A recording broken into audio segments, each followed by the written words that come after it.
From the newsroom of News in India, we have with us the spokesperson of the Israeli embassy, Mr. Guy Nir. Thank you for coming to our newsroom. Thank you for having me. My first question is that we have seen PM Netanyahu telling the IDF to make immediate and forceful strikes in Gaza last evening, and after that we have seen action, and we believe that there's a ceasefire violation of the agreement from the other side.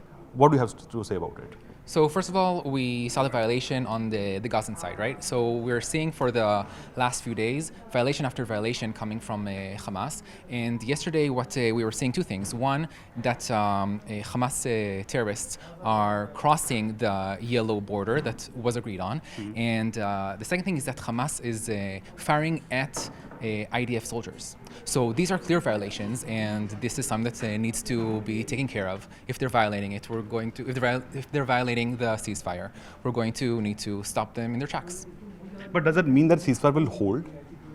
I think right now Israel wants to hold the ceasefire. Israel doesn't want this to blow up.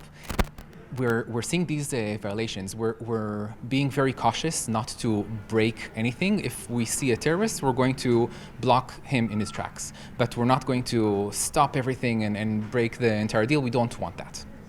So we also seen President Trump saying, who brokered this peace deal, that him saying that all hell will break loose if Hamas doesn't cooperate. Do you think that this is a difficult thing for the peace deal to hold?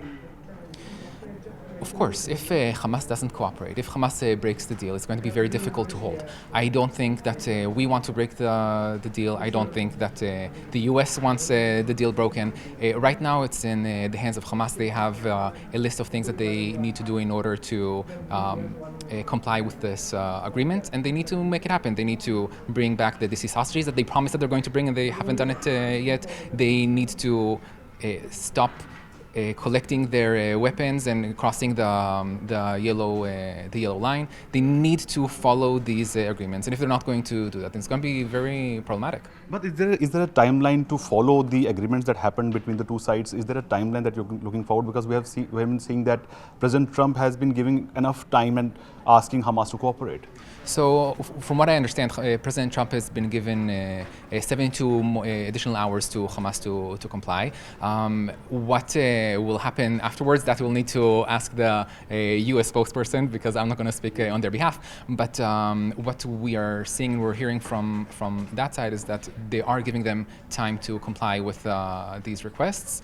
I think all sides are hoping for the continual of this agreement, so that we can finish this and get it all behind us. We also seen the Israeli parliament, the Knesset, passing a law wherein they say that the annexation of West Bank is going to happen. So we have seen that there's a red line for the Arab nations, that they are against it. So how will Israel carry it forward?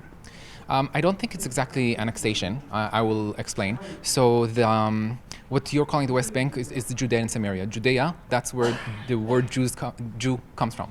So Jews come originally from Judea. Right now in Judea, we have territories in which we have like villages, Jewish villages. And the approval from the Knesset was that in these Jewish villages where we have Jews living, there's going to be approval for additional housing to be built for people who don't have house. That's what the agreement. That is not violating, that is not annexation, that is not change any agreement that we have with any of the Abraham Accords countries. I don't see that it's going to make any significant change.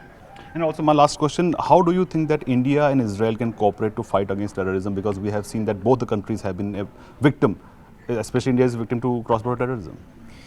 I think we're already collaborating. I mean, if you look at the beginning of the last war, when we needed assistance, India was there to help us, and when in Operation Sindoor, when you needed assistance, we helped the other way. So when you're fighting, combating terrorism on your side, and when we are doing the same, we're collaborating with each other. If we're looking at the collaboration in terms of defense, they're very deep, not much that I can get into specifics, but we are already doing very much significance when it comes to combating terrorism. Thank you for talking to us. Thank you. Thank you.